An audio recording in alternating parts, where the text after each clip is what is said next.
Hello YouTube, what is going on? It's your boy GZTV back with another video, and we're here with Ozark Season 2, Episode 2. We are progressing through the show quicker than I thought, especially since we pretty much cover like 4 episodes a week.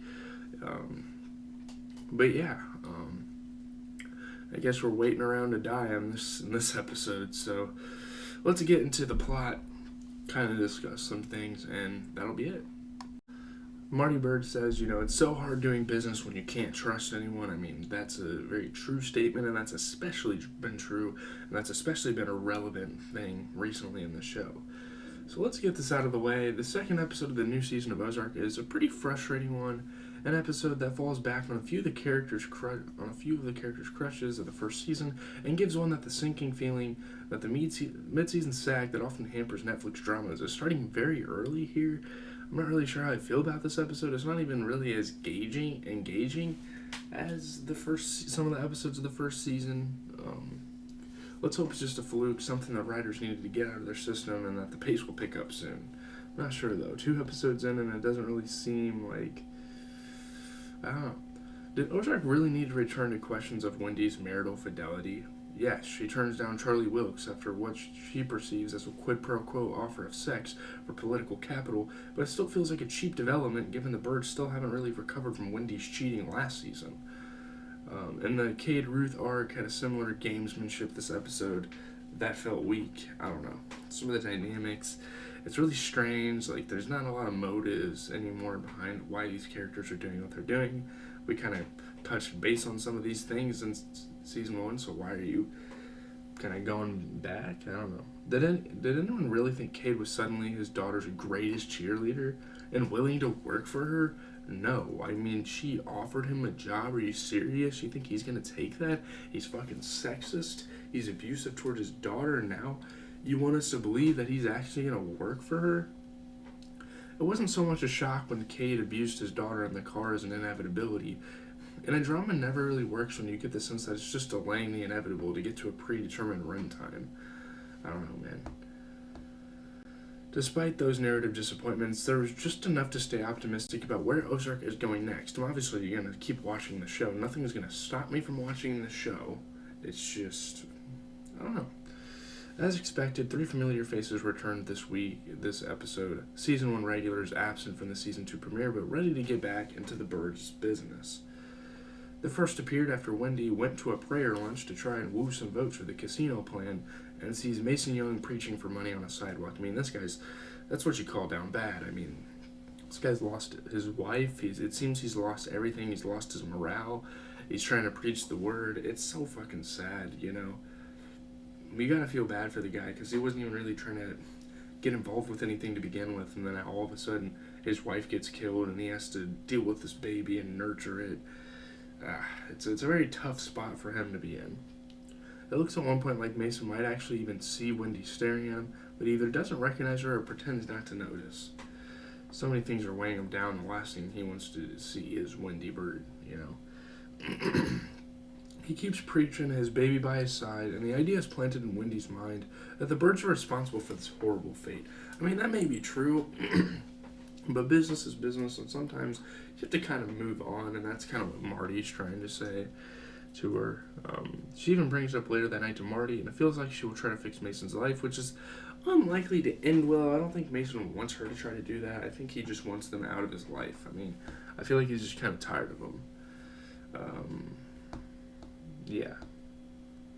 It's not going to be a very long episode, by the way. So, another storm cloud brews in the return of Rachel Garrison, which is cool. I really like that they brought her back in the show, who took off with Marty's money at the end of last season and apparently has been spending it on drugs. We're not really surprised. I mean, she talked about how she had sex like every fucking, like the fuck of the weekend and all this stuff. You feel like, you got a feeling like right from the start that she was kind of like a party animal. She likes to party. She likes to have fun even in her adulthood, After passing out behind the wheel, she crashes into a pole and ends up in the spider's web of our final familiar face, FBI agent Roy Petty.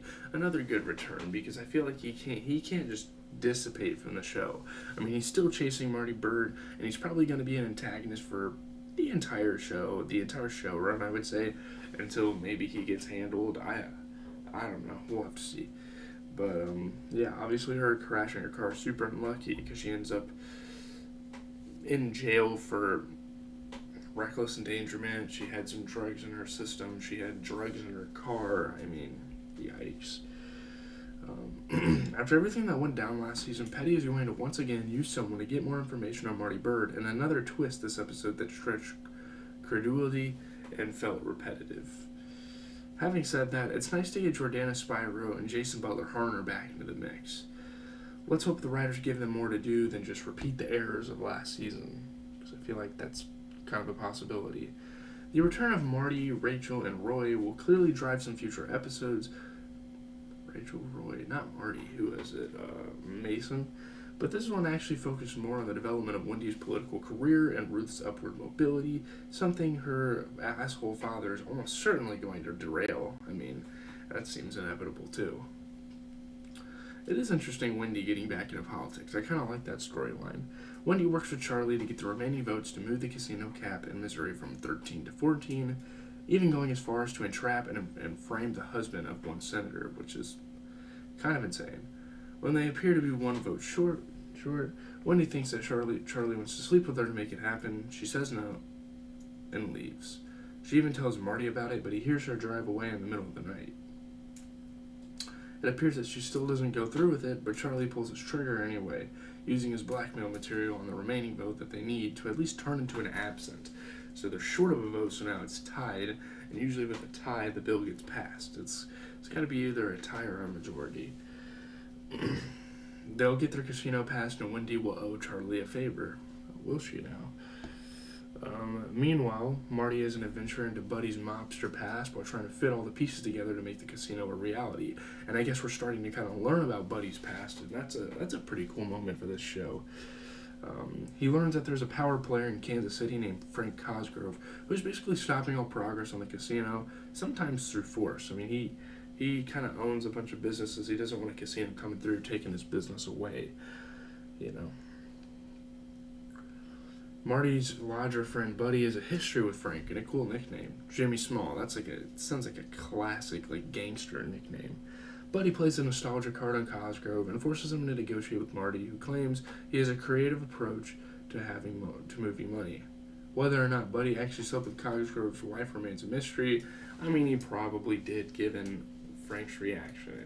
You're never gonna forget that if he actually did that. So, yeah, Buddy's kind of a savage, and I thought Buddy was about to get fucking shot or something when he said that, because Cosgrove kind of had this look on his face, like he was seeing fucking red when he said that. I don't know. Finally, there's the dispiriting saga of Ruth Langmore, someone that Marty trusts enough that he gives her $1 million in cash, and knows she won't take so much of it for it. I didn't want to notice, sorry, I got the hiccups. In fact, she even negotiates a better deal for the paddle boat that Marty is trying to buy, especially after she learns it doesn't have a motor. I mean, she has some really good skills, and she's putting them to use here. She has to bring in her despicable daddy to help tow the boat, and tells him about the money, promising to bring him into the Bird Empire, which he definitely doesn't want. Ruth is smart enough to know that $1 million is nothing if she can become a real power player in the Ozarks. Kate is not that smart. He plays along for a little while, but then smashes Ruth's face on the dashboard, ordering her to take Marty for all she can. She can now. Take all of his fucking money. Langmore's a sociopath, and this happens after he robs a diner, of course. Kate Langmore's a sociopath, and Ruth won't survive for long in his circle of violence. She's gonna need to find an escape. The thing that Kate doesn't know is that Ruth is smart enough to know this. It's only a matter of time before she sells him out. The question is how much trouble he'll cause before then. She's gonna have to get the fuck out of there before he does anything else. I mean, I think this show's really interesting. I know this episode's probably not gonna be that long, but yeah, I mean the last two haven't been that long. I feel like the show's kind of getting to the point, kind of a little more concise now. I don't know. There's a fascinating thematic undercurrent developing in the differences between how Wendy and Marty Burt approach conflict. Marty's very practical in the moment. How do I solve this problem in front of me? Wendy's bigger picture, seeing how different pieces fit together, but also possibly dealing with regret more than her husband. Her macro approach versus Marty's micro one could be an interesting theme this season.